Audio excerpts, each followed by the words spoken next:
Et bonjour, ici Sébastien, j'espère que ça va bien. Aujourd'hui, je vous parle du film Venom des Last Dance en édition combo Blu-ray et 4K Ultra HD, édition Steelbook petit boîtier métallisé, réalisé par Kelly Marshall qui signe ici sa première réalisation.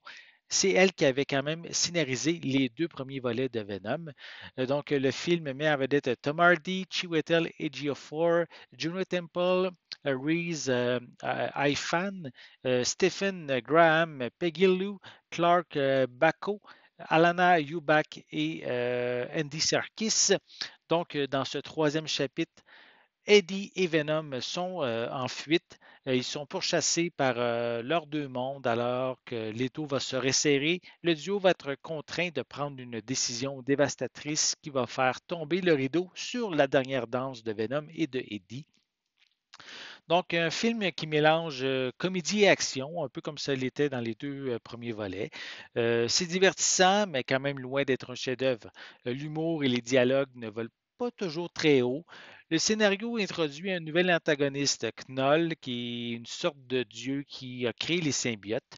Il est interprété par Andy Serkis. C'est un personnage qui a beaucoup de potentiel, mais dans l'ensemble du film, son développement et son impact sur le récit reste assez superficiel. On ne sent pas le réel enjeu apocalyptique que sa puissance peut causer. Ça rend, je dirais, le tout un petit peu confus.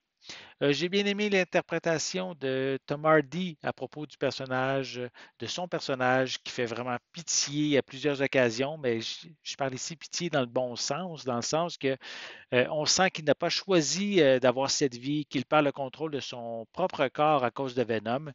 Le personnage de Juno Temple et Chiwetel Ejiofor sont peu développés. Étonnamment, le personnage de Martin, qui est interprété par Rise Ifan, une sorte ici de hippie obsédé par les extraterrestres qui voyage avec sa famille dans le but de réussir à réussir à voir justement une de ces créatures d'un autre univers via la zone 51. Mais en fait, ce personnage-là, je dirais qu'il est plus développé que les personnages qui ont un lien direct avec les symbiotes. Concernant les effets spéciaux, en général, ils sont corrects. Je dirais qu'ils sont plus convaincants lors de la grosse scène finale qui mélange combat et explosion. Le fait aussi que ce segment-là du film est un petit peu plus sombre, mais ça aide à mieux aussi apprécier les effets spéciaux. Cependant, depuis le premier film, j'ai toujours trouvé que lorsque Venom sort seulement sa tête du corps de Eddie, c'est pas crédible. C'est encore le cas dans ce troisième film-là. J'ai toujours trouvé ça un petit peu étrange de la manière que c'est présenté. On voit comme le corps sortir, mais ça n'a pas d'impact sur vraiment les vêtements de Eddie. Donc, je trouve ça un petit peu étrange. C'est encore le cas ici. J'aurais aimé qu'il améliore ce point-là sur les effets spéciaux, mais malheureusement, ce n'est pas encore le cas. Visuellement, ce transfert en 4K, par contre, est excellent. Les couleurs sont riches, les images sont belles et précises. Peut-être même, je dirais, un peu trop précises car on voit certains défauts des effets spéciaux.